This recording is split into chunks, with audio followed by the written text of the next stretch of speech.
All right, good afternoon, everyone. We'll now reconvene the City Council meeting of Monday, September 16th, 2024. Clerk Fuentes, please call the roll. Thank you, Council President. Council President Pro Tem LaCava. Present. Councilmember Campbell. Councilmember Whitburn. Here. Councilmember Foster. Here. Councilmember Von Wilpert. Councilmember Lee. Here. Councilmember Campillo. Here. Councilmember Moreno. And Council President Elo Rivera. Present. Also attending the meeting are Senior Chief Deputy City Attorney Michelle Garland, Fiscal and Policy Analyst with the IBA Jordan Moore, Council Affairs Advisor in the Mayor's Office Coda Zeiser, and myself, your City Clerk Diana Fuentes. All right, thank you so much. We've got a quorum. Do we have any mayor, council, city attorney, IBA, or city clerk comments? All right, seeing none. Let's proceed, please. Thank you, Council President. I will now go over how the public can offer their public testimony during this afternoon's meeting. If you are in person, please complete a speaker slip located at the entrance of chambers and place it on top of the box indicated at the high lectern at the front of the room. Please submit your speaker slip in a timely manner to ensure proper meeting management. Council ambassadors are available near the entrance of chambers and can assist with questions and speaker slips. No further in-person testimony will be taken once the council begins virtual testimony. If you would like to participate virtually, you can do so via the webinar information found on the agenda cover page. Members of the public who wish to provide virtual testimony must enter the virtual queue by pressing the raise your hand icon or dialing *9. The queue will close when the last virtual speaker finishes speaking or 5 minutes after in-person testimony ends, whichever occurs first. For purposes of today's meeting, the order of business is anticipated to be as follows, and you can see this on the slide shown. Item S401, item 200, item S400, which is an informational item, followed by non-agenda public comment. Thank you, Council President. Thank you. All right. If you would please introduce item S401. Thank you. Item S401 is the resolution affirms safety as the city's highest transportation-related policy priority and direct the independent budget analyst to analyze current policies and provide the city council policy recommendations regarding street safety. If you'd like to speak to this item, please be sure to raise your hand by pressing *9 or the raise your hand icon. Thank you, Council President. Thank you. All right. Once our presenters are ready, please introduce yourselves for the record and let us know how much time you'd like for this presentation. Hello, Council President Elo Rivera, members of the council. My name is Jeffrey Nguyen. I'm a policy advisor for Council District 9 with Council President Elo Rivera. And with me is Jordan Latchford, policy director for Council District 3 with Councilmember Whitburn. We'll need 7 minutes. We are here before you to bring forward a resolution to affirm safety as the City of San Diego's highest transportation-related priority and to direct the independent budget analyst to analyze current policies and provide the council recommendations to improve street safety. Today's proposed action requests approval for a resolution in 3 parts. First, to establish safety as the city's highest priority for its transportation system. Second, to direct the Office of the IBA to review and analyze transportation-related municipal code, existing policies, and other regulations and guidelines, and provide a policy analysis. And finally, to direct the IBA to work with the Transportation Department, the Office of the City Attorney, and any other relevant staff to present the analysis and any recommendations to Active Transportation and Infrastructure Committee with a prioritization of the implementation of temporary quick build projects. This action relates to the strategic plan's priority area, advanced mobility and infrastructure. Efficient, safe, and convenient transportation and infrastructure options are critical to a healthy San Diego. Safety is the city's paramount concern with mobility, and the strategic plan works to create safer roads for all users, especially the most vulnerable. By improving visibility and awareness of road users through road design and environment, systemic safety measures that account for human error and injury tolerance, and reducing conflicts at intersections, San Diegans' roads will be a safer place for all to travel. Taking a brief look back within the past decade, the City of San Diego has put forward various policies, commitments, and evaluations with the aim of improving transportation safety. These include the 2015 Vision Zero Strategic Plan, the 2016 Performance Audit of the city's programs responsible for improving pedestrian safety, the 2022 Climate Action Plan, the 2023 update to the audit, and most recently, the 2023 Complete Streets Council policies. These items approach street safety in different ways, but ultimately, their goal remains to improve our transportation system with a lens of promoting multimodal mobility, increasing accessibility, and prioritizing safety. Keeping that in mind, we wanted to share some concerns we have heard directly from our community members. Concerns raised directly from our communities include families concerned about safety during school drop-off, parents not allowing their children to walk to school, cyclists who do not feel safe traveling in dedicated bike lanes, pedestrians that are afraid to cross high-volume intersections, accessibility concerns for individuals with disabilities, seniors who do not feel safe walking in their communities, and transit riders concerned about traveling to transit stops. As representatives for our respective districts, we want to let our communities know that we hear their advocacy and we share their safety concerns. Safety is experienced differently from individual to individual, and it is important that we take into consideration the legitimate experiences our communities have shared with us. In addition to the shared experiences, on this slide is an overview of fatal crashes over the past decade. As seen on the chart, traffic fatalities have remained relatively consistent within the last few years throughout the city. Among these fatalities, a majority of these occur at intersections, with pedestrian intersection fatalities ranking at the top. On this slide is a quick snapshot at some of the municipal codes and council policies that govern street safety in the city of San Diego. With this list, we have also noted the last time these policies have been amended. As you can see, some of the policies have not been updated since before the 2000s. It is necessary to review existing codes and policies to ensure that they remain effective, efficient, and applicable to the current environment, and consider changes in technology and generally accepted practices throughout the state and the nation. Again, here's the proposed action today. We are bringing forth this resolution because, as you can see from the information shared, there is still more work to be done in improving our safety and our transportation systems. We want to acknowledge all the hard work that our city departments do to improve our city's transportation infrastructure. However, there is no singular policy, document, or resolution that will completely solve our traffic safety goals. What we seek to do today is to acknowledge to San Diegans that we, the council, hear their concerns and affirm to them that safety is our top priority in our transportation systems. Our offices believe that in addition to the recently passed street safety policies, it's prudent to re-examine our existing policy and guidelines to ensure that they are effective, efficient, and aligned with the current transportation environment within the city of San Diego. We believe directing the Office of the Independent Budget Analyst in performing the analysis will be the most efficient and transparent path moving forward, allowing for the incorporation of both public and council input we hear today. Additionally, the IBA retains the expertise to have discussions with relevant city departments. With this, we request of the public and council members input on their policy priorities and feedback on street safety, any specific policies of interest that the IBA should analyze, and any other additional thoughts you may have. Thank you. All right, thank you, Jeffrey and Jordan. Thank you so much for your work on this. All right, let's hear public comment, please. Thank you, Council President. We have several speakers here in chambers and more in the virtual queue. Starting with Joy Senyata, if you can please come forward.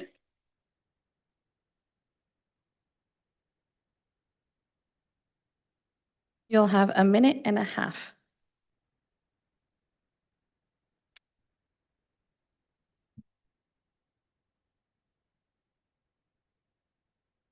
Thank you, City Clerk Fuentes. Thank you, as always, good job. If we can't be safe on our streets, what happens to our quality of life? We have a transportation budget, and many hands are reaching for a piece of it. I request that street safety be its top priority, and within that budget, painting crosswalks be the top priority for safety. Most people now are transporting themselves inside boxes of safety, weighing an average of 4,000 pounds and 2 tons. Pedestrians don't have any protective shield except safe street intersections and a prayer. Yes to policies, yes to analysis, yes to quantifiable and qualifiable data, yes to budget. I approve the resolution. I approve the IBA work. Thank you, President Elo Rivera.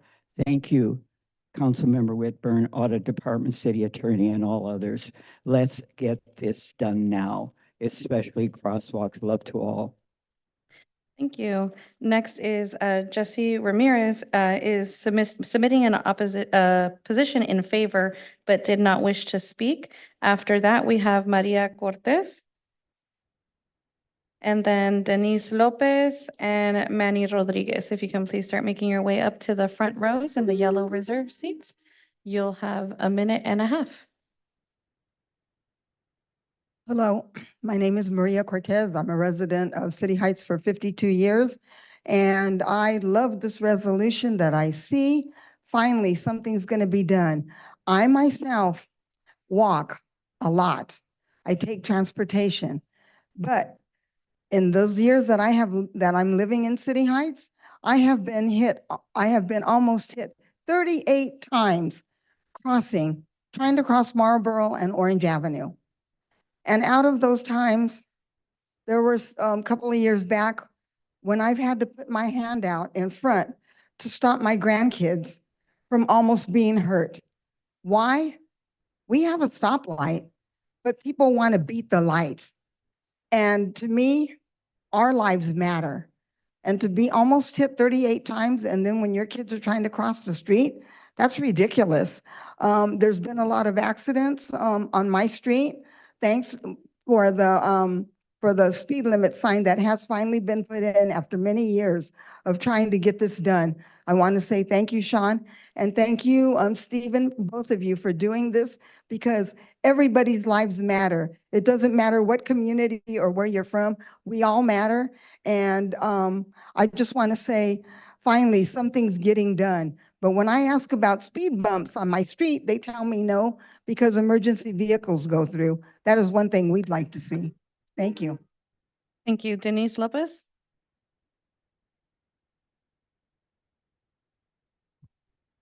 Hello, council members. I'm Denise Lopez. I'm a student from UCSD, and I'm talking about support of the safety streets.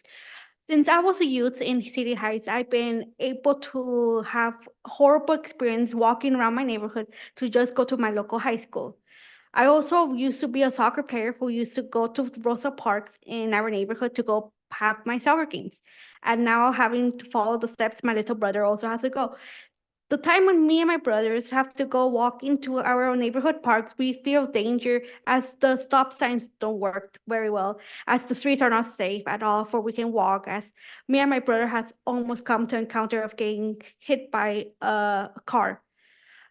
Me and my other brother, who is special needs, who doesn't know how the stop signs work, he has issues on understanding how the crosswalk works, so with the car not being able to stop for him, he almost get hit by a car when walking from Marlboro. So I want to speak as a youth, as a resident from City Heights, that this resolution should be approved, and it's the most important thing for the safety of the community. Thanks very much, Shawnita Rivera, for placing it, and Stephen Whitburn, as it's a positive change for the future. Thank you. Thank you. Next is Manny Rodriguez.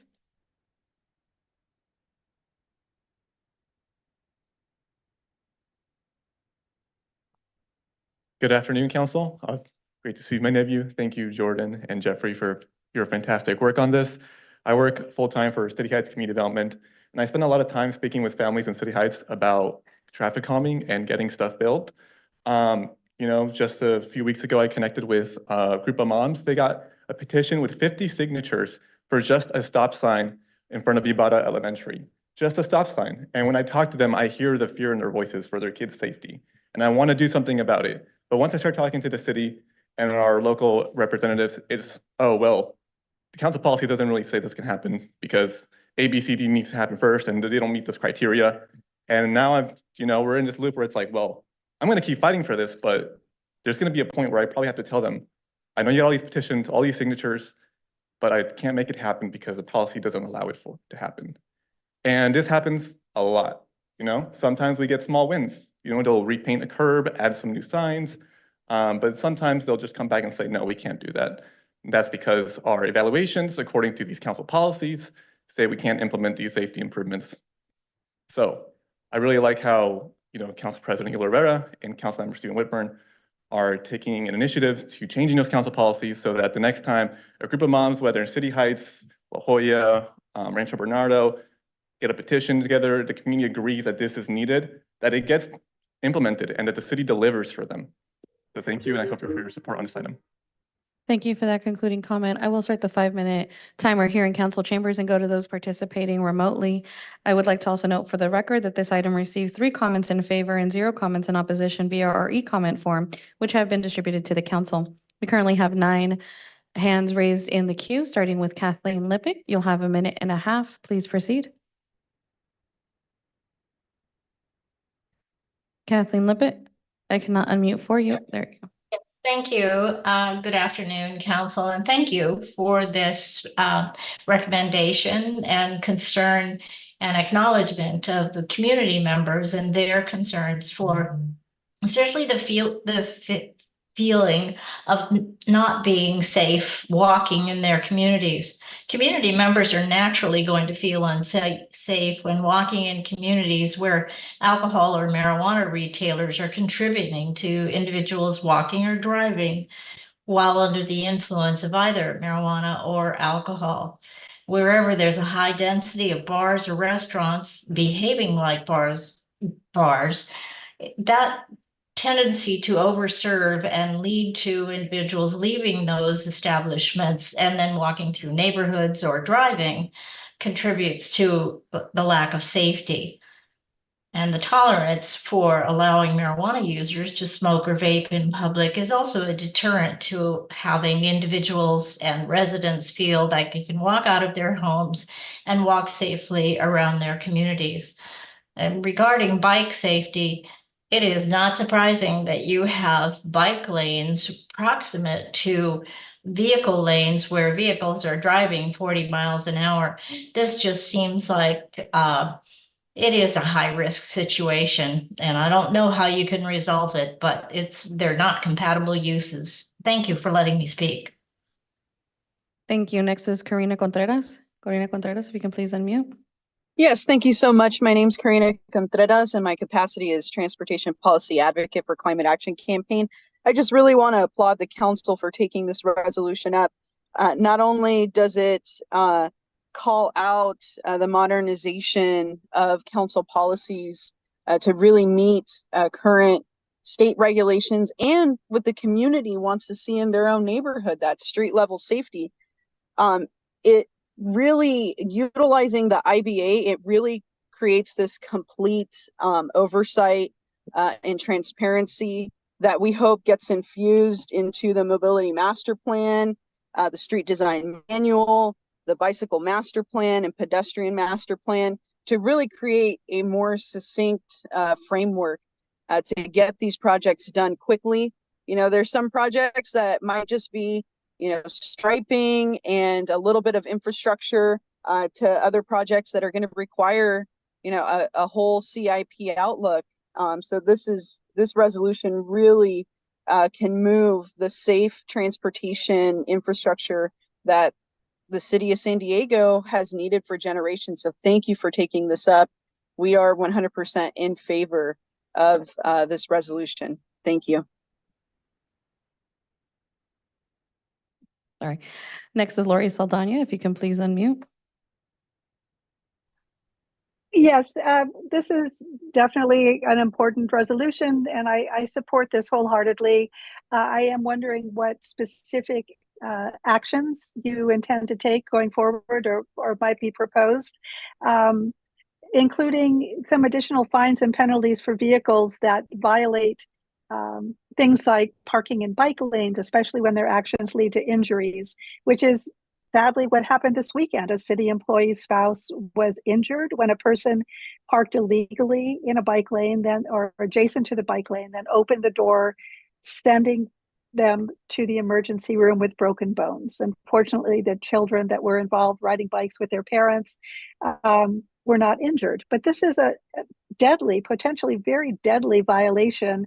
And I think it's worth, just like penalties in construction zones that put construction workers at risk, I think enhanced penalties in bike lanes, and then the use of those funds to go to educational programs and ensure that drivers are really feeling the impact of their actions is warranted to be considered.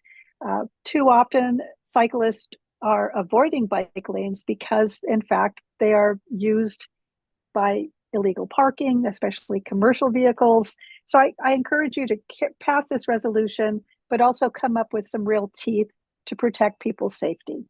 Thank you. Thank you. That also concludes the 5-minute timer here in council chambers. We have 6 people with their hands raised. No additional speakers will be taken. Jason, if you can please unmute.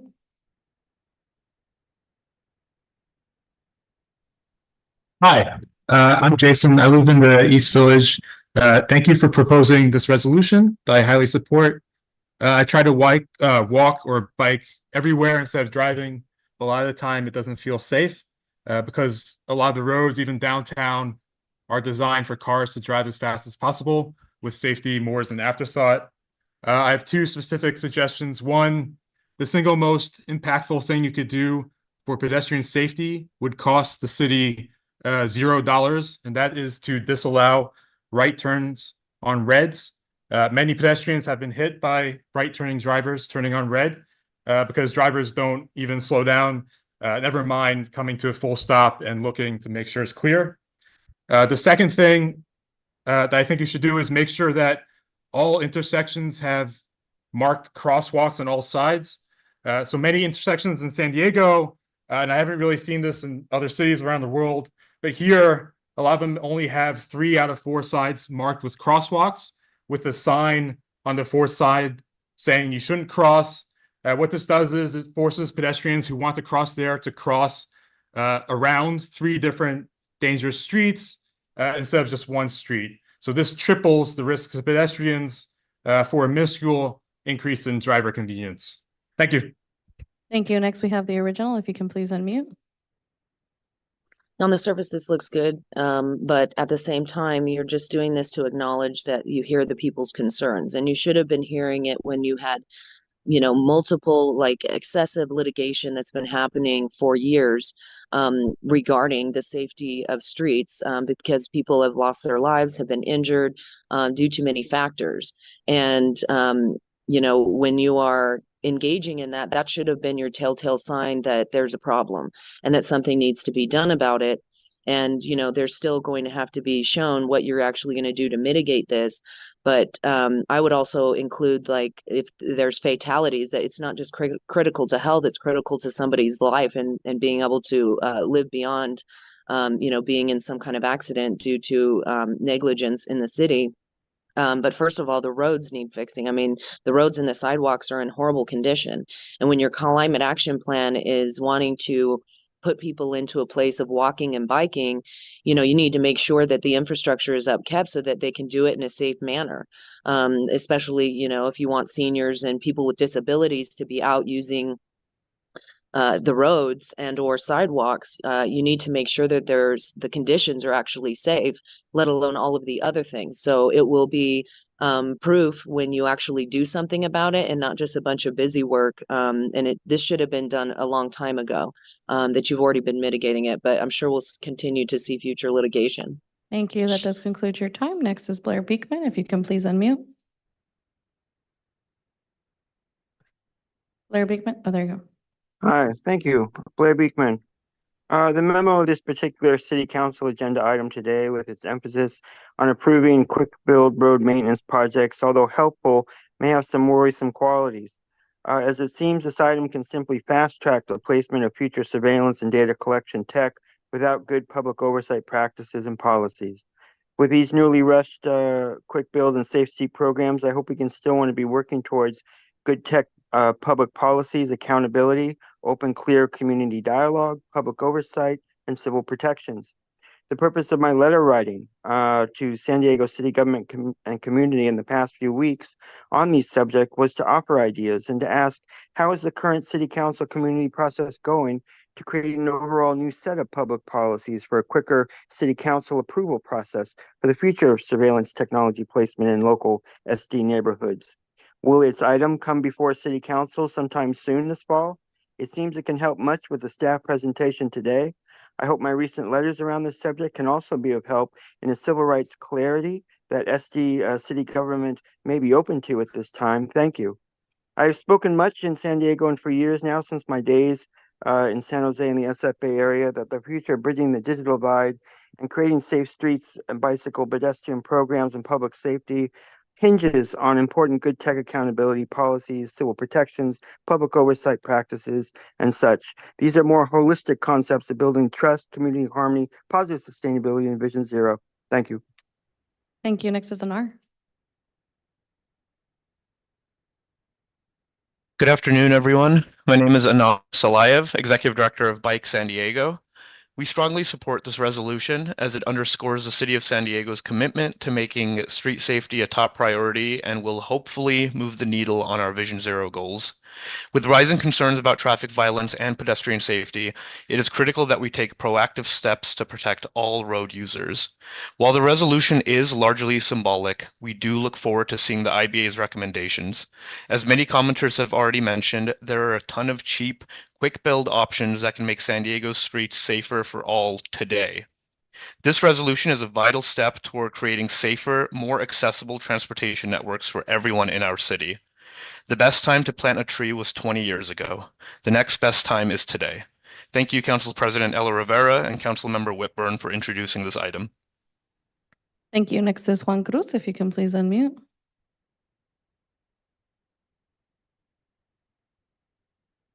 Juan Cruz, I can't unmute for you. I'm here. There you go. Thank you. Thank you so much for listening and for giving us this platform, right? We appreciate you so much for everything you do, but we need these streets fixed. I was a victim of a hit and run in my own neighborhood because when I run up the street, the white lines ain't right, ain't too clear. And to get them fixed, I put in a couple of requests and never got done. Also, our alleys still unpaved. People that are disabled can't walk into their own alleys to throw away their own trash. So they need neighbors, they need help.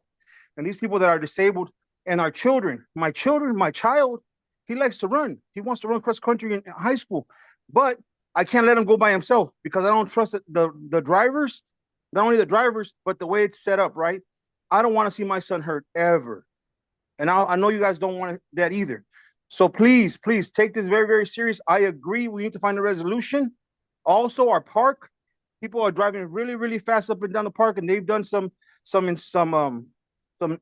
analysis, and they found that nobody speeds. When I was up there with city officials and they seen them speed back and forth, we need some change and we need it now. It's never too late. We do appreciate everything you guys are doing, but this needs to be as a priority list for Mount Hope and the rest of the city of San Diego, because we don't want to see anybody hurt. Thank you so much for your time. Have a great day. Thank you, Sean. And thank you, Mr. Whitburn. And thank you, Robert Marin, for all you guys do for our community. Thank you. Thank you. Next we have Laura Keenan, if you can please unmute. Hi, this is Laura Keenan, co-founder of Families for Safe Streets San Diego. I'm calling to support this resolution and thank Council President Ela Rivera and Councilmember Whitburn for spearheading this.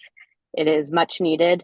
Our group is people who have lost loved ones to traffic crashes or have survived crashes themselves. My husband, Matt, was killed trying to ride his bike to the movies. I remember saying, "See you later," but he never made it home. The street was not designed to protect Matt, and he didn't stand a chance. He died at the scene. I'm confident Matt would be alive if Camino del Rio South had a protected bike lane or traffic calming to limit speeds, which can be done by using quick build solutions. This resolution will make these types of improvements more accessible and expedite their implementation.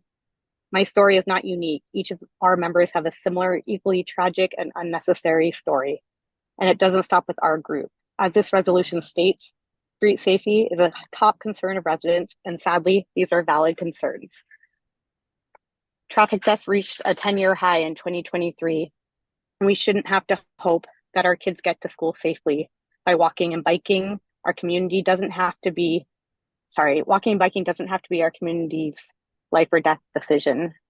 Our leaders have the power to make this change, and we need these tools implemented. Thank you very much. Thank you. And our last speaker is Michelle Gonzalez.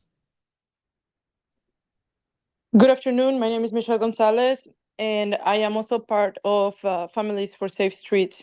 My sister, Andrea Gonzalez, was killed 11 months ago when she was fatally struck by a car. And I am confident that she would not have been hit by a car had there been enough infrastructure to slow traffic and to keep her safe. So I want to support this resolution and ask you to please continue to fund safety and fund infrastructure, such as quick builds that are going to prevent other people to get killed due to traffic violence. That happened to Matt Keenan, my sister Andrea Gonzalez, and it could very well happen to any of your loved ones. And so in order to prevent that, please keep funding Safe Streets, Vision Zero. I mean, we all know it's not doing very well, but we definitely want this to succeed. So please continue to find the budget to find and create safe infrastructure for us. Thank you. Thank you. That concludes public comment on this item S401. Thank you. All right. Thank you, clerk. Thank you, members of the public, for providing your testimony. I'm going to toss it over to Councilmember Whitburn to kick things off. Thank you very much, Council President. Let me begin by extending my gratitude to today's presenters, Jordan and Jeffrey, for all of your work and dedication to addressing this issue. I'd also like to thank the Council President for all of your collaboration and forward-thinking leadership on quick build projects that will transform our city's streetscape. I also want to commend our Office of the Independent Budget Analyst for your willingness to look into this issue. Jordan Moore, Aaron Noel, our IBA, Charles Monica, really appreciate your taking on this project. I want to thank the members of the Active Transportation and Infrastructure Committee, Council President Pro Tem LaCava and Council members Von Wilpert and Foster, for your commitment to street safety. This year, our committee has engaged in some really thoughtful, forward-looking discussions about transportation safety, and I appreciate all the collaboration in moving this forward. A special thank you as well to our city's transportation department and Director Bethany Bizak, who is here with us today for the diligent work in improving our roadways, not just for vehicles, but also for bicyclists and pedestrians. While we have much more work in front of us, I am proud of the progress that we have made, such as the adoption of our Complete Streets Council policy, our commitment to Vision Zero, and the upcoming Mobility Master Plan. And I want to acknowledge the incredible advocacy of our community members, whether you're here today or the folks who called in, those who submitted comments, those who have shared their stories with us in the past. We hear you, and your voices are critical to this effort. Just the other day, over the weekend, the husband of one of our city employees was seriously injured while biking with their one-year-old child when they were doored by a car illegally parked in a bike lane. We just have to do more to make our streets safer. And this resolution is about delivering real improvements that make a tangible difference in our neighborhoods. To that end, I would like to share with the IBA a few recommendations for policy analysis. By revisiting and modernizing our older policies, we can ensure that our streets are safer and more inclusive for everyone. In terms of Council Policy 200-08, the criteria for the installation of stop signs, I would respectfully request that the IBA look at strengthening the pedestrian volume warrant, enhancing the illumination warrant, and introducing a proactive approach to latent demand. And in terms of policy 200-07, marked crosswalk criteria at uncontrolled locations, again, I would respectfully request that the IBA look at raising the weight of pedestrian volumes, accounting for vulnerable pedestrian groups such as children and the elderly, lowering the criteria for high-volume pedestrian crossings, and incorporating new technologies for safety assessments. Again, thank you to the council president for the partnership on this. Thank you to our transportation department for your ongoing commitment to safety. And thank you, as always, to our street safety advocates for challenging the city to make continued improvements. And I look forward to hearing my colleagues' feedback on this issue. And with that, I'm happy to move the recommendation. Thank you, Council President. Thank you, Councilmember Whitburn. I will gladly second. And thank you, Jeffrey and Jordan, for your work on this. Thank you. I'll reiterate the appreciation to the IBA's office for being willing to take this on, and our city attorney's office for your work in helping us draft the resolution. We've heard it today. We've heard it time and time again that safety is a universal need that is experienced differently by everyone. And I believe we have a responsibility as a city to build a city that is in support of providing that safety to everyone. In my time in office, traffic safety has been the most consistent concern shared to us across our very, very diverse district. And I think that I'm not alone in having that experience on this council. This past year, I shared a community survey asking my communities their concerns on street safety. And when I asked what is one thing that would make your streets feel safer in your neighborhood, the number one response was related to traffic calming, speed, signals, signage, etc. When I asked them to rank their street safety priorities, their highest priority was safe intersections and crossings, followed by traffic calming in their neighborhoods. Again, this is a concern that's shared district-wide. And when I hear from community members they can't get a traffic safety measure implemented on their street because it does not satisfy some specific scoring criteria, it bothers me. It bothers me because it's a resident of my district who simply wants to feel safer living in their neighborhood when they are running into barriers. We should be proactive in our efforts to support transportation safety and not reactive. The city should always seek to improve our policies and seek to adapt them to fit the needs of San Diegans. This in no way takes away from the tireless work that the city has already done in pursuit of safety. As a council, we lead the charge on putting budgetary funding toward capital improvements to address safety enhancements and intersections, and transportation staff has put in great efforts into improving streets throughout our city.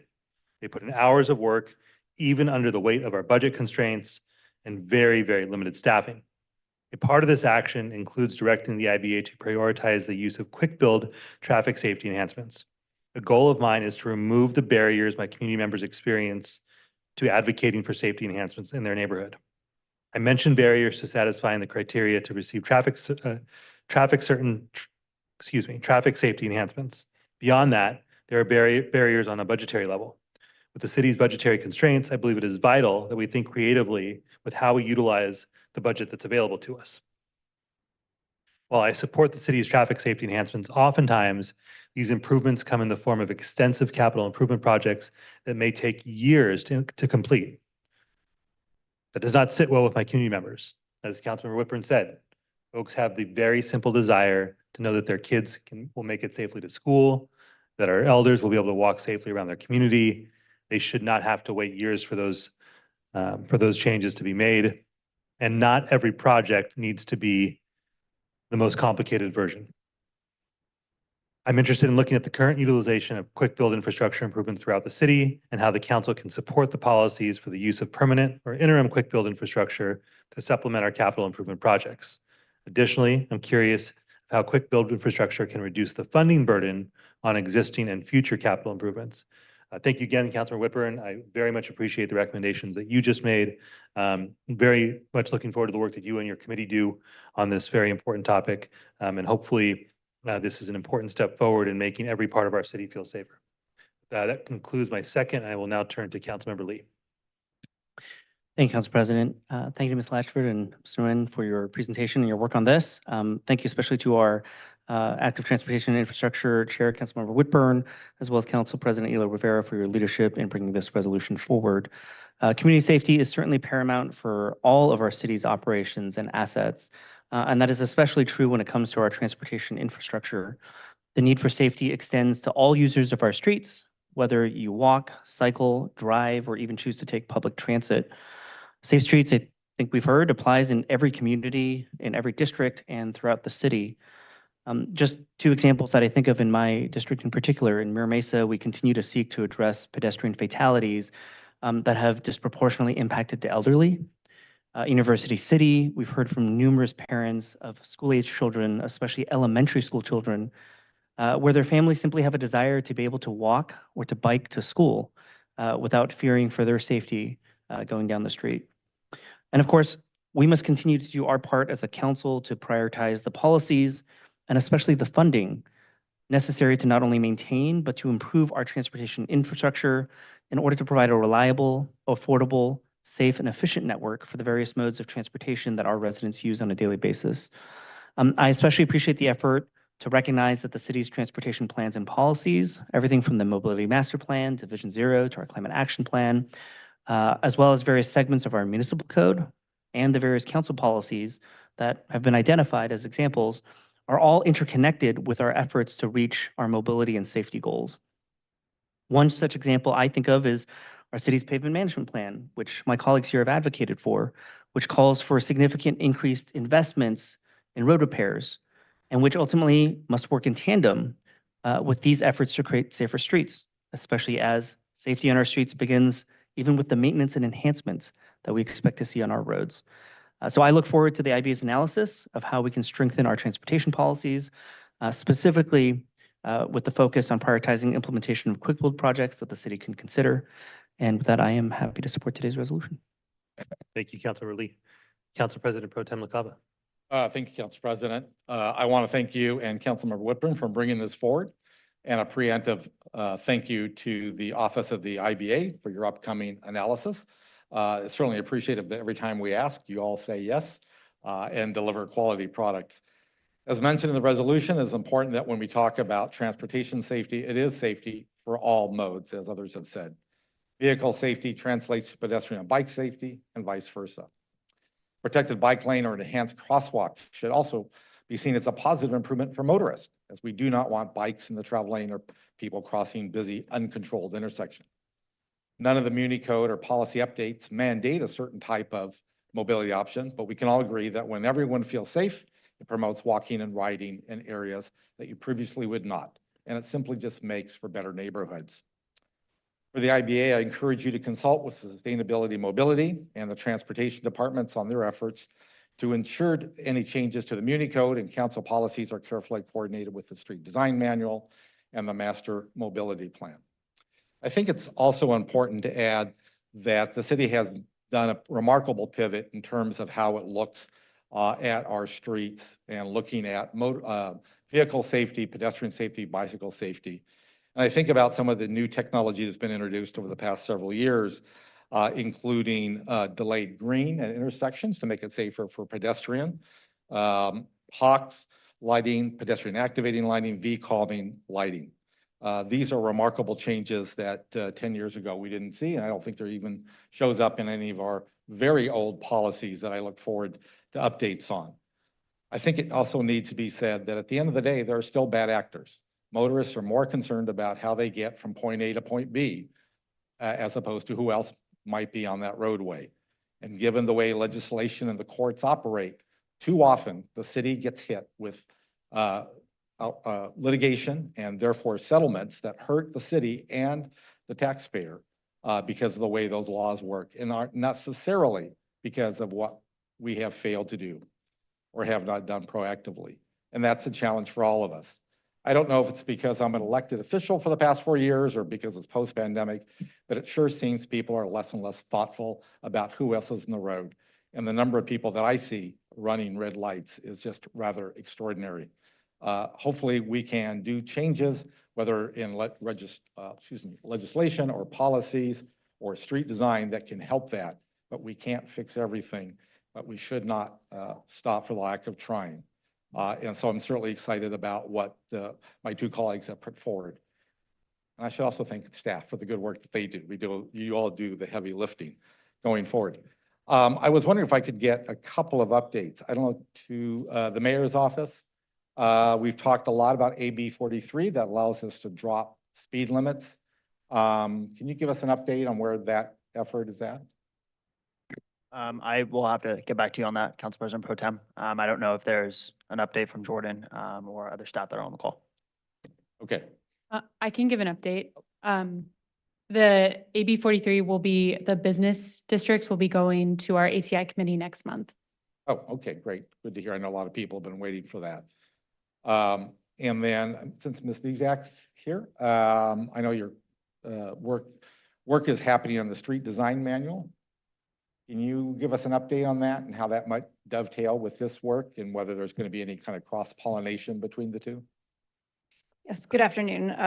Bethany Bezak, Transportation Director. So I'll also comment on EB 43 as well. So the Transportation Department has received all of your requests specifically for specific locations that we will be assessing those with the answers at the end of this month as far as where those fall in terms of reductions of speed limits. Yes, the complete street manual in the street design manual, those have all been worked on together in tandem with sustainability and mobility and all the other departments that will touch work associated with street projects, whether that's transportation, ECP, and later this fall, there'll be forthcoming updates as far as that's concerned. Okay, great. Thank you for the good work in that direction. Again, I want to thank my colleagues for bringing this forward. Sometimes it really takes a moment like this. There are so many policies that are so very old that really need to be updated and refreshed. And it's not often the very fun thing to be working on, but I think it is incredibly important. So thank you for that. And I look forward to our progress on that. Thank you, Council President. Thank you, Council President Pro Tem. Councilmember Von Wilpert. I want to thank both of you very much for your excellent work on this item. As policy advisors in our city, I want to thank my colleagues, Councilmember Whitburn and Council President Elo Rivera for bringing this forward. It's something we've been hearing about since we got elected was pedestrian deaths, bicyclist deaths on the street. So unfortunately, up in District 5, we had 2 bicyclists who were fatally killed within a week apart a few months ago. So I'm glad to see this is coming forward. Thank you to the IBA in advance as well for focusing on this. We are very, very close to our original Vision Zero goal, which was set in 2015, long before any of us were up here on this dais. And I'm glad that we're going to do a renewed effort here. And this is a problem nationwide. We're seeing increased pedestrian deaths nationwide. In fact, the National Transportation Safety Board is now requiring vehicle manufacturers to determine how they could develop new vehicles to reduce pedestrian deaths, including impact zones on the hood and the grille of the car, just in case there was a person who was hit by it. I mean, that's how serious this is getting. So I'm glad that we're going to be taking action on this. Thank you to my colleagues for this. And at our Public Safety Committee meeting coming up this week, we are going to be addressing another issue which puts people at risk, which is street racing and illegal street takeovers. These are people wholly irresponsibly using their vehicles, and we've seen pedestrians killed at both street takeovers and street racing. So I'm really thankful to our San Diego Police Department Traffic Division for trying to cut down on the irresponsible use of vehicles on our roads and highways. But thank you for this, and I'll support the item. Thank you so much, Councilmember Von Wilpert. I just want to thank my colleagues again for their participation in the conversation. I don't know what the ideal version of a community looks like, but I do think that in most people's minds, it involves community members, young and old, being able to walk around safely. There's a lot that goes into that, but certainly part of it is ensuring that quite literally the streets are safe. And when I think about the parents, and this is a great example, we've got the same thing happening in City Heights and in Kensington, which is a group of parents, moms, almost always led by moms, working so hard just to make it a little bit easier for their kids to get to school safely. And it shouldn't be that hard to do that thing. And so I am really hopeful that through what we're initiating today, it's not just the policies that come to us, but making it easier for our community members who know their neighborhoods so well to say, hey, we're seeing this on a day-to-day basis. We want to take this action, and the city to be able to respond to them so that our community members don't just feel safer, but feel more confidence that when they ask for something that they can see the response that leads to tangible benefits in their community. So thank you again, Councilmember Whitburn, for your partnership on this. Thank you to my colleagues. Jordan, looking forward to seeing what the IBA produces. And with that, clerk, please call the roll. I started the voting system. Please cast your vote. And that passes unanimously, 8-0, with Councilmember Campbell absent. All right, thank you so much. Let's hear our next item, please. Our next item is item 200, and that is approval of a request for a conflict of interest waiver from Hawkins, Delafield, and Wood LLP. If you'd like to speak to this item, please be sure to raise your hand by pressing the raise your hand icon or *9. Thank you. Thank you. All right. Once our presenter is ready, please introduce yourself for the record and let us know which time you'd like for this. Brett Bartolotta, Chief Deputy City Attorney. Just to talk to you for a minute. Hold you to it. Please proceed. So this year we issued 3 RFPs for outside bond and disclosure counsel, loan counsel for our 3 primary credits, water, sewer, and general fund. As you all know, we obtain loans and we issue bonds through the 3 credits. And so the idea was to have one dedicated law firm for a 5-year deal to serve each of those credits. And so we run into a circumstance here, which is not uncommon, in which one of the selected firms has a conflict because it represents the state Water Resources Control Board for SRF loans, which are issued to the water utility. They were selected to represent the city for our water-related SRF loans and bond transactions. And so we would just set up an ethical wall. It happens all the time. It won't impact negotiations with the state because we have a different partner in one. And basically, the state has the gold, they make the rules. So when we make asks for certain accommodations in their template contract, they rarely bend. So there isn't like a strategic hindrance to the city from granting this conflict. Sorry, I went over. Oh, good. Thank you so much. All right. Let's hear public comment, please. There's no public comment here in council chambers. We will be going to those participating remotely. I've started the 5-minute timer, starting with Kathleen Lippett. I'll also say that this item received no comments in favor or opposition via RE comments. Kathleen Lippett, if you can please unmute. Afternoon. I'd just like to point out that it is very concerning when you allow an exemption. It seems to open the door for other exemptions. So if there's a conflict of interest, I think it should remain that alone without any exemptions. Otherwise, I think some policies and special interest groups could take advantage of one exemption leading to another. So thank you. That's all I wanted to say. Thank you. Next is the original. If you can please unmute. First of all, you couldn't even hear the guy that was talking. It was very, very, very low. And just that response was quite ridiculous. I don't even feel like there is any kind of, it's like, just trust us. You know, like just trust that there's not going to be any problems that arise from this. And what Kathleen was saying is absolutely correct. You can't be having this kind of stuff take place. And that's the problem, is that people who are engaging in conflicts of interest are deciding that other people who do have a conflict of interest, it's going to be okay, and that we just have to trust that nothing is going to happen because of this. I'm sure there could have been another law firm that could have come forward that doesn't have this conflict of interest and doesn't represent the state Water Resources Board when you're doing things that have to do with water, sewer, and general funds. It's absolutely negligent to go down this path and try to placate the people and, you know, say that everything is going to be okay while you're engaged in these conflicts of interest. There's a reason why the conflict of interest codes are set forth. Doesn't mean you guys abide by them, but there's a reason for it.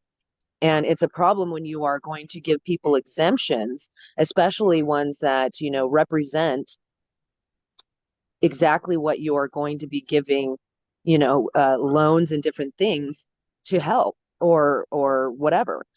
So this is a huge problem. I don't think that this should be passed, although I know it will be because I know how you guys work. But this just is something that the people need to pay attention to see exactly what happens and what goes on in these city meetings and who they're willing to exempt from conflict of interest when there is a huge and massive conflict of interest. So thank you for showing the people exactly where you guys stand with all of these things. But this is very negligent, and I'm sure that we will hear about this in the future when something is going wrong. Thank you. Your time has concluded. Our last speaker right now is Lori Saldana. If you can please unmute. I just have to, as someone who has a long memory, the city of San Diego did have serious legal issues regarding the State Water Revolving Fund, to the point where there was an investigation that got tied up with other funding issues affecting the state, or the city rather, including SEC violations when Petco Park was initially being funded and built. So this is oversight is important. I pulled up the matrix of recommendations for city council monitoring purposes.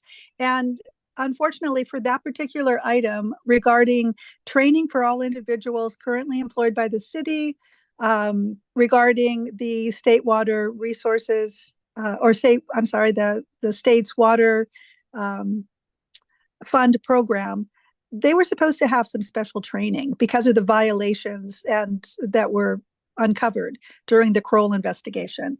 There's nothing in the memo on the city's website indicating the council has ever discussed that training, even though it does say that the city should educate employees responsible for some of this work on different issues that came forward as a result of lawsuits, investigations, and overcharging. Ratepayers were overcharged and charged unfairly at that time. So oversight is important. And when I don't see that the council ever discussed the findings of that report when it was completed, that's a concern. If it was left up to the mayor's office, I think the council should still take responsibility for ensuring that all of these Kroll recommendations regarding training oversight are carried out, especially if you're going to be waiving that in cases like this. So San Diego has a long history of issues with water management. Don't create another one. Thank you. Thank you. Your time has concluded. As does the 5-minute timer, no other speakers are in the queue. That concludes public comment on item 200. All right, thank you so much. Looking at the materials, we'll go to Councilmember Von Wilbert.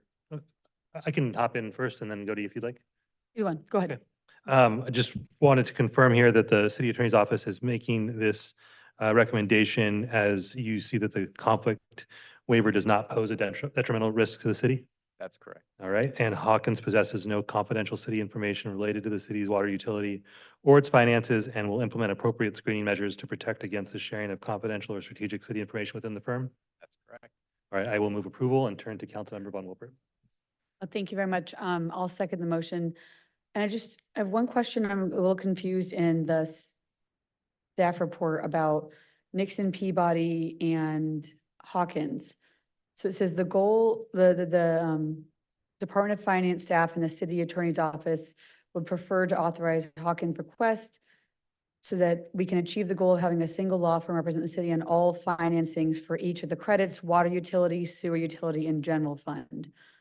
So Hawkins would then represent us on the water utility, correct? But is Nixon, Peabody still our sewer utility outside council? So we'd have to do a separate action to get them. So, yeah, so currently we have 3 separate contracts in place, one for each of those firms for those 3 credits. You guys have already done that.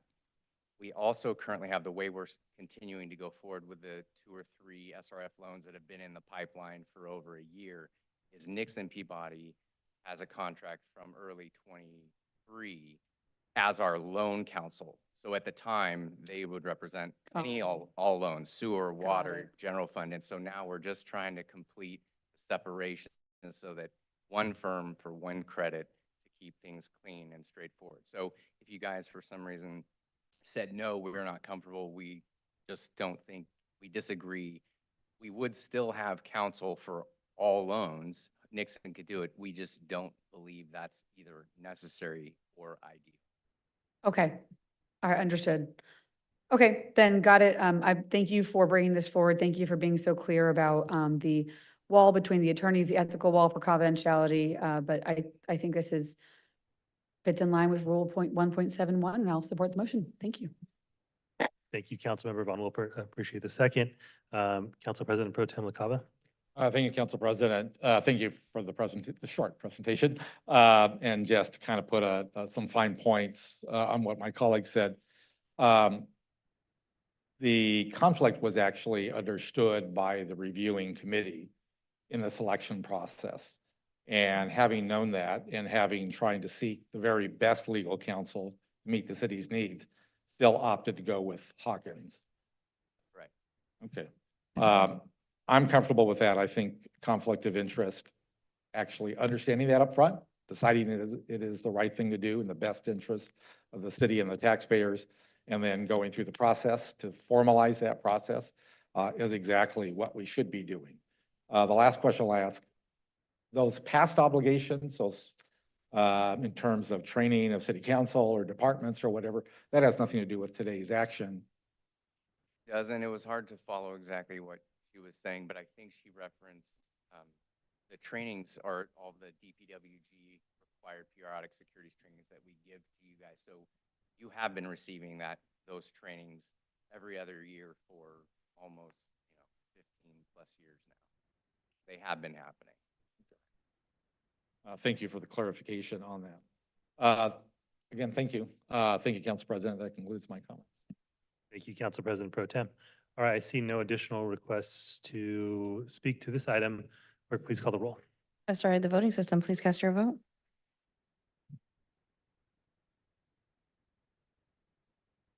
That passes unanimously, 8-0, with Councilmember Campbell absent. Let's hear item S400, please. Item S400 is the biannual report on amendments to the city's conflict of interest codes in compliance with state law. Okay, once our presenter is ready, please introduce yourself for the record and let us know how much time you'd like for this item. That would be me, and it will be about, now I'm scared, I'll say 5 minutes. We'll hold you to it. I like your chances with the clock, clerk. Please proceed. Thank you so much. The Political Reform Act, well, thank you, council members. I am Diana Fuentes, your city clerk, and with me here today is Cristina Hernandez, my Deputy Director of Elections and Information Services. The Political Reform Act requires certain officials, employees, board members, commissioners, and consultants to file a statement of economic interest and for the city to maintain a conflict of interest code. The conflict of interest code tells public officials, governmental employees, and consultants what financial interests they must disclose on their statement of economic interest, more commonly known as their Form 700. The last comprehensive update was completed in 2022. The Political Reform Act requires every local government agency to review its conflict of interest code biannually on even numbered years. As the city's filing official, next slide, please. As the city's filing official, my office is assisting in facilitating the city departments, agencies, boards, and commissions through the mandated 2024 biennial review process. Per California Government Code Section 87306.5, no later than July 1 of each even numbered year, code reviewing bodies, in this case, the City Council, are required to direct each local agency under their jurisdiction that has a previously adopted conflict of interest code to review that agency's code. The City Council took this action on June 11th, 2024, and my office provided 2 main training sessions to all conflict of interest code department leads that were assigned by each department director in mid-June, and several smaller training sessions as well. My staff has provided continued assistance throughout the time leading to the submission deadline established by our office as August 16th, 2024. Per California Government Code Section 87303, when a proposed conflict of interest code or amendment is approved by the code reviewing body, it shall be deemed adopted and shall be promulgated by the agency. In order to comply with this provision, we ensure that it is updated and made available on our website, and we ensure each department lead is aware of when the updates were adopted by council and is sharing it with their designees. I would like to thank all the department directors, the city attorney's office, and the department leads that worked with my office to complete their review in a timely manner to meet established deadlines and ensure greater access and transparency through the conflict of interest code process. Next slide, please. The following departments, agencies, boards, and commissions submitted potential amendments to their conflict of interest code. You can see this online since it is so very tiny here, as listed on the PowerPoint slide, but these code updates will be brought to the City Council for approval. The City Attorney's Office is now conducting a legal review of all of the proposed amendments and assisting these entities to bring their proposed codes, if necessary, before the Council in the coming months. Next slide. The following departments, agencies, boards, and commissions will not be amending their conflict of interest codes as listed on the PowerPoint slide. At the time this report was prepared, there are no anticipated departments, corporations, agencies, boards, and commissions conflict of interest codes that will no longer exist as a result of restructuring process or dissolution. But I will note, though, that there were some departments that have been combined or sunset as part of the fiscal year 2025 process, but have yet to be amended in the San Diego Municipal Code. Depending on when this occurs, some departments, such as the Economic Development Department and Engineering and Capital Projects, may be coming forward with combined conflict of interest codes at that time. Thank you for your time. This report will be made available online so that everyone can see which ones are coming up in a bigger font. And last but not least, I would like to thank my staff, Daphne Flores, filing coordinator, Mark Moreno, elections analyst, and Christina Hernandez, my deputy director, for all of their work in coordinating with all of the departments and assisting them throughout this process. Thank you, Council President. All right. Let's hear public comment, please. We have no public comment here in council chambers and none in the virtual queue. So that does conclude public comment on this item. Okay, I will move approval and see if there is a second. This is an informational Oh, item. apologies. Sorry. They will be coming though on consent several times, so heads up.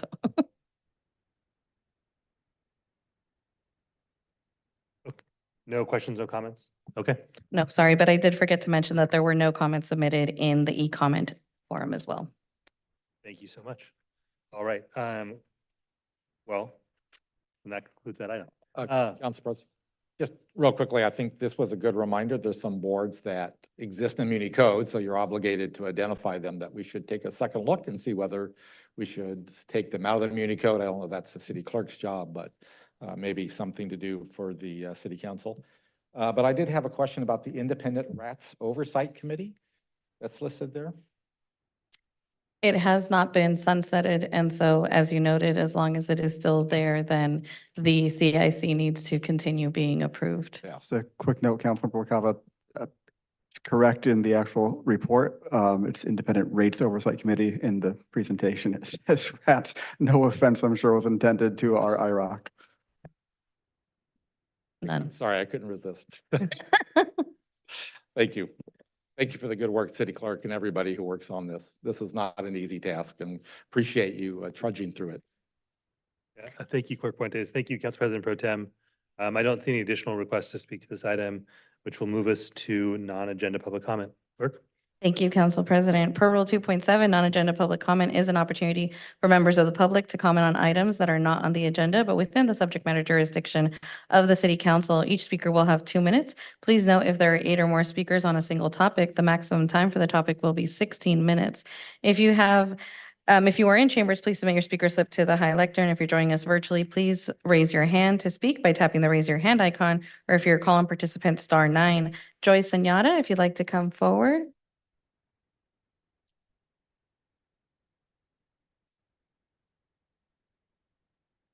Thank you, City Clerk Fuentes.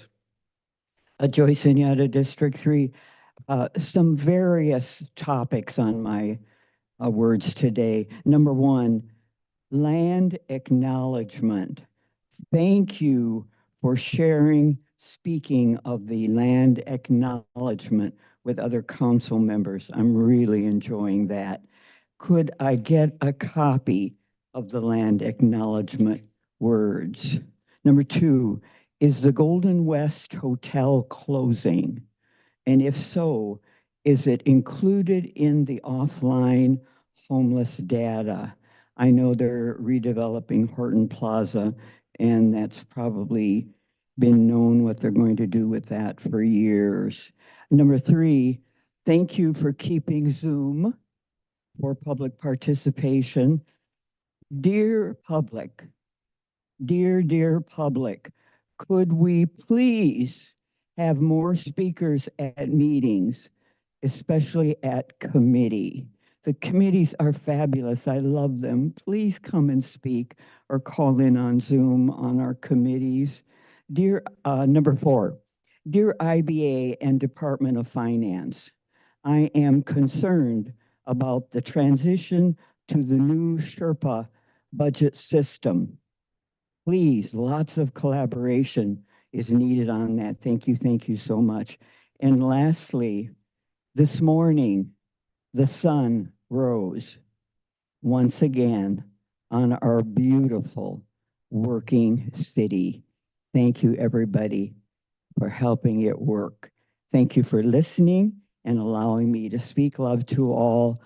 And go Padres! Thank you. That does conclude our public comment, non-agenda public comment here in council chambers. I've started the 5-minute timer, and we currently have 11 people in the queue, starting with Terry Ann Skelly. If you can please unmute. Good afternoon, San Diego City Council and Mayor Elo Rivera. I volunteer on many youth projects involving the promotion of good health, healthy choices and policies. I came today to respectfully request you support the American Cancer Society in urging Governor Newsom to veto Assembly Bill 1775, on whose desk this bill sits. This bill would significantly damage longstanding smoke-free workplace protections and promote on-site consumption of highly addictive marijuana products at lounges or cafes. The American Cancer Society states, and I quote, "Our smoke-free laws are popular because they work. We must not forget or minimize the pivotal role they've played in slashing smoking rates and bringing overall tobacco use to historically low levels. It is not wise to make exceptions to long-standing laws in efforts to accommodate a for-profit marijuana industry," end quote. California boldly forged the path to protect everyone from the dangers of secondhand smoke when it became the first state to prohibit smoking in almost every indoor public space. Also, we know that today's high-potency THC products, excuse me, dangerous impairment when you're driving. So it would be a most hazardous situation to drive to a marijuana lounge, smoke, vape, or ingest marijuana products, and then drive away, endangering public safety. I ask this council to consider joining the American Cancer Society and urge the governor to veto AB 1775. Thank you for hearing my concerns this afternoon. Thank you. Next is Lori Saldana. If you can please unmute. Yes, I'm calling about an issue that I have discussed before the council and the committees at various times. This is regarding a resident of San Diego who was robbed, beaten, and sexually assaulted while visiting Los Angeles. And because drugs were involved and the person's memory was impaired, they weren't aware of the assault until they returned to San Diego. And then a police officer drove them to the one hospital that does sexual assault evidence kit forensic exams. And this all took place in February. That kit has yet to be tested, according to the app that the San Diego Police Department refers them to. And that's a violation of state law. San Diego has a history of being the worst in the state of California when it comes to testing these sexual assault evidence kits in the forensic crime labs. So I will continue to speak out, and this person works full-time, took a day off of work to do this test, has had medical treatment as a result of injuries sustained. I have met Marnie von Wilpert with the person in your office. I have reached out to other offices of elected officials. San Diego Police Department is in violation of state law.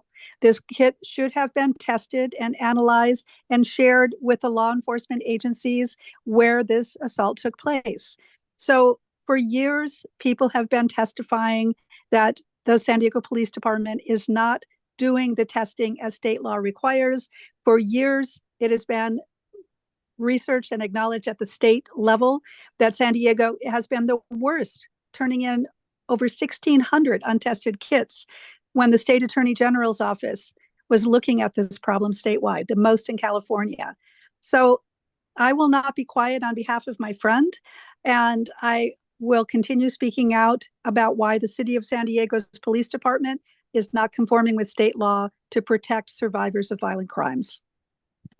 Thank you. Next is Becky Rapp. If you can please unmute. Good afternoon, Chair Ela Rivera and council members. My name is Becky Rapp.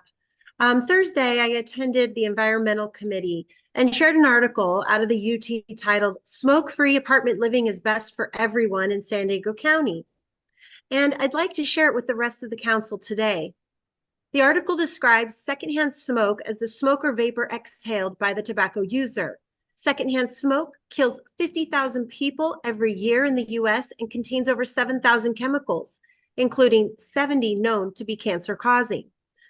Secondhand smoke can be inhaled in a variety of ways, but the most common way is in our own home. A home that shares walls, ventilation systems like apartment complexes and condos. 65% of the air in one home can travel into adjoining homes. I bring this to your attention as there is a solution to the problem, and the city of Carlsbad has led the way in implementing a policy making all multi-unit housing 100% smoke-free. When surveyed, the overwhelming majority of San Diego residents support smoke-free housing policies. Property managers, healthcare providers, law enforcement, and environmental advocates also agree that smoke-free housing is a great solution. A resident has the right to smoke, yes, but residents should not have the right to impose their smoke on others. I ask this council to consider creating a smoke-free housing policy where every resident has the right to live a smoke-free life. Thank you. Thank you. Next is Peggy Walker. Thank you, and thank you for today's street safety resolution. As a youth mentor, I have another safety issue. Yesterday, I attended a community meeting where school staff reported an increasing incidence of students getting high at school with illegal intoxicating products. Some of these schools restrict access to bathrooms because so many students are vaping or consuming hemp, marijuana, or other illegal intoxicating products, even nitrous oxide. Especially concerning is the vast number of illegal hemp-derived Delta-8 products that are being sold in local smoke shops, gas stations, and convenience stores without regulation or age checks. These hemp products far exceed THC amounts allowed in permitted cannabis edibles, as much as over 100 milligrams of psychoactive THC per gummy and higher. This is outrageously high. To address this free-for-all situation, the California Department of Public Health has proposed emergency regulations for serving size, age, and other restrictions to prevent illegal intoxicating hemp sales. I'm here to urge the city's support for State Department of Public Health emergency regulations to halt the marketing and sale of intoxicating industrial hemp to kids. Importantly, these state emergency regulations for hemp will make local regulation enforcement easier. Regulations would impose an interim max standard for THC per hemp package until the state sets a lower laboratory-defined standard. They'd restrict THC to non-detectable levels for inhalable products. Thank you. Your time has concluded. Any additional comments can be sent to cityclerk@sandiego.gov, and they will be distributed. The 5-minute timer has also concluded. We have 8 speakers in the queue. No additional speakers will be taken after this. Blair Beekman, if you can please unmute. Hi, Blair Beekman. Thanks for the meeting today. It was a quick meeting today. Thank you. I just wanted to try to quickly offer good luck to ourselves in this fall period to be considering the concepts of peace and dialogue before the concepts of war and its continual use of harm and secrecy as how to solve its issues. I think if we work towards our best practices and ideals here at the local level, I've learned this here in San Diego from city governments, from attending SANDAG meetings. By doing our best practices, we're working towards peace and concepts of accountability. And working in those terms, we simply give good examples to the world how they can work towards peace as well. And though Ukraine area and Israel areas will simply have to be referring to us at some point towards best practices in the future. And it's good to start that process now here at the local level with our projects.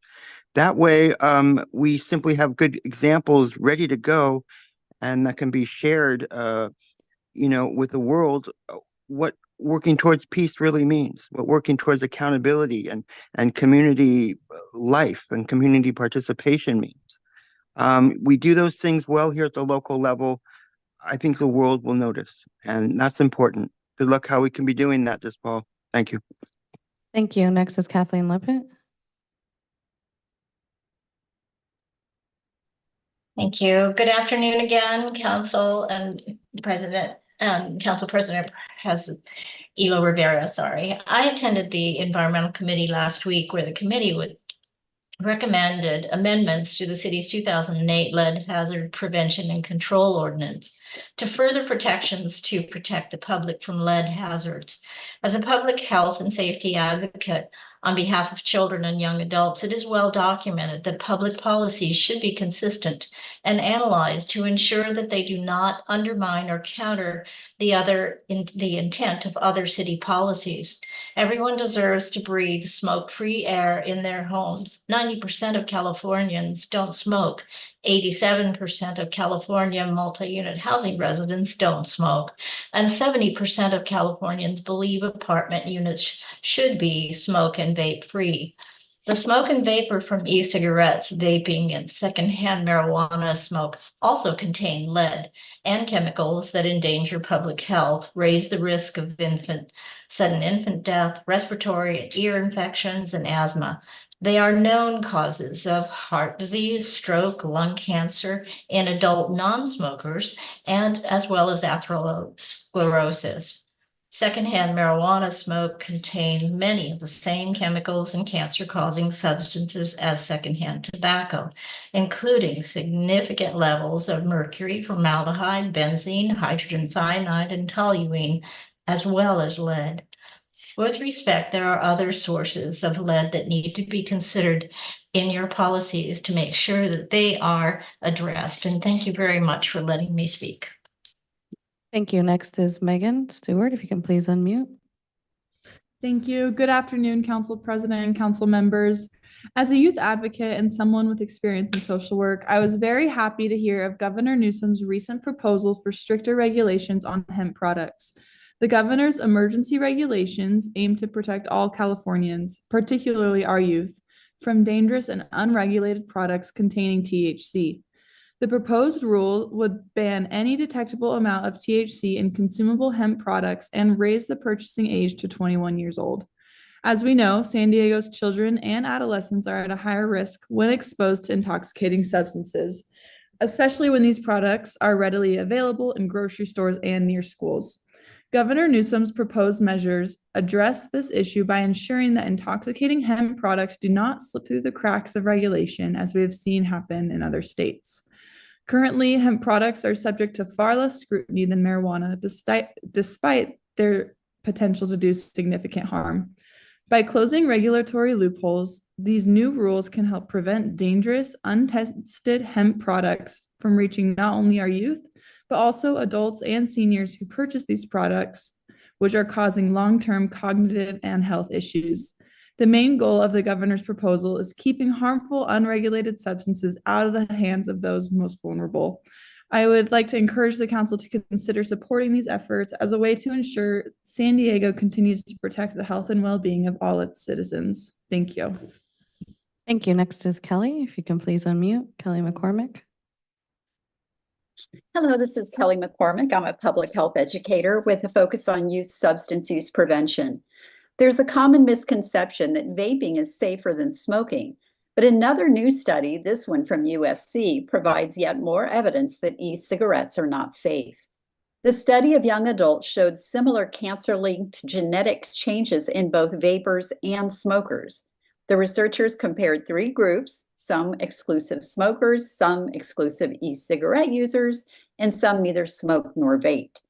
Researchers used high-tech gene sequencing techniques to look for changes in the genes that are linked with disease development. both smokers and vapors showed changes in a key region tied to a tumor suppressing gene. These changes have long been linked to lung cancer, suggesting the same process that happens in smokers may also be happening in those who vape. Local leaders must do more to educate young people and their parents about the harms of e-cigarette use. Most pick up the habit when they're teenagers. In addition, I join other prevention professionals and parents in asking you to increase enforcement of the flavored tobacco ban. Numerous local tobacco retailers continue to sell flavored products illegally. Not only does this put flavored products in the hands of youth, it hurts retailers that are following the rules.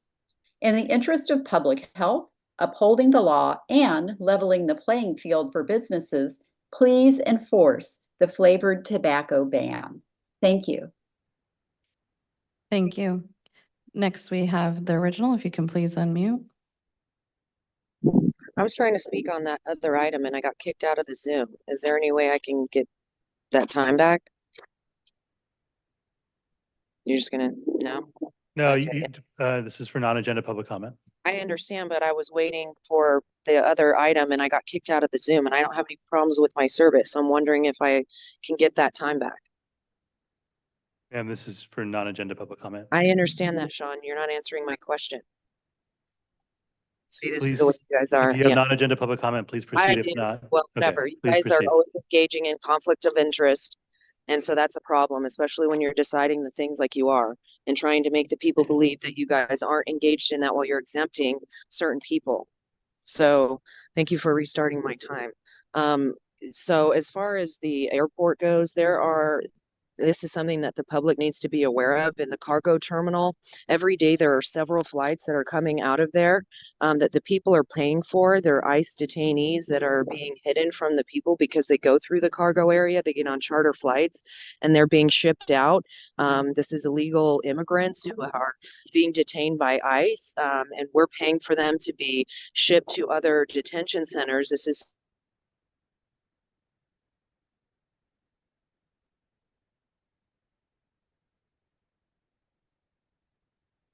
We do not hear you here in council chambers. I still see you in the Zoom. Can you hear me? Yes. Hello? You can hear me? Yes, we can hear you. Okay. Did you hear any of that? Yes, we did. Your time was Okay. paused when you stopped talking, so please proceed. Thank you. So the flights that are going out of the airport are a problem because it's being paid for by the people and it's being hidden. And like I'm saying, with all of the things that are going on with this invasion, it's a lot of hiding from the public of what's happening, and the public are the ones that are paying for it. So, we need to be making people aware of that. Because they're happening every day. It's happening several times a day. And, it's just like the hotels and the charter buses and all of the help, the RCA checks, the refugee cash assistance checks, all of the help that these illegals are getting on a daily basis, all funded by our tax dollars and the American people. We don't have a say in it. It's something that should be happening.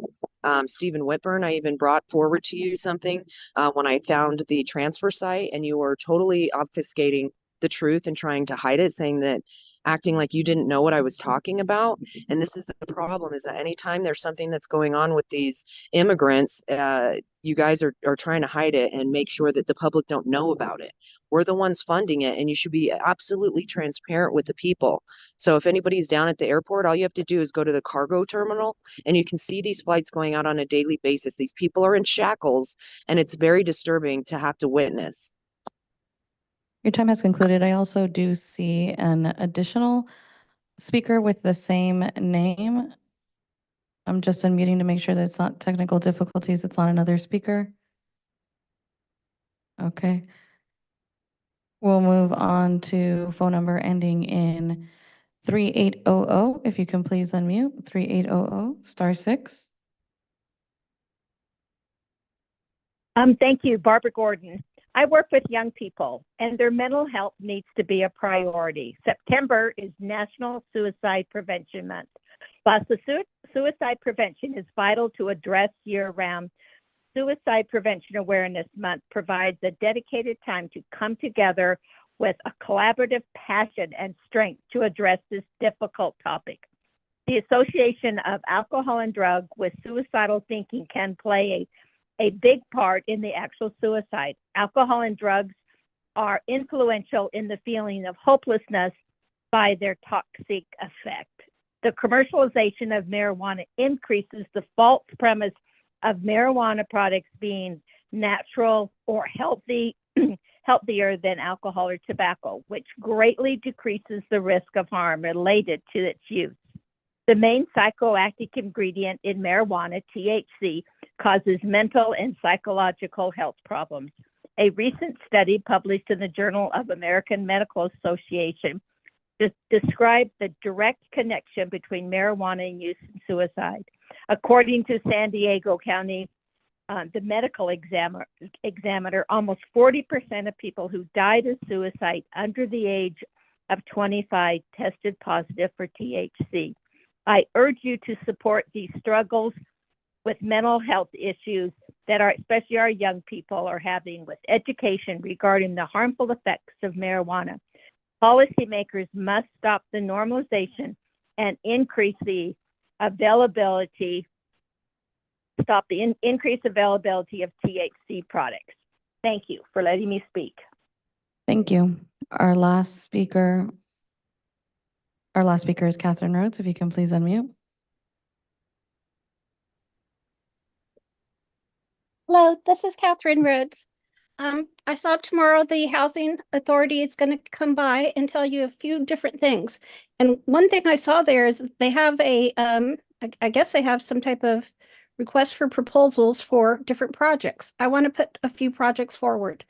First, Mayor Gloria used to always tell everybody, especially Congressman Jen Campbell, that it's illegal to put homeless on state tidelands such as Mission Bay when we were trying to get the South Shore parking lot or De Anza Cove or Fiesta Island.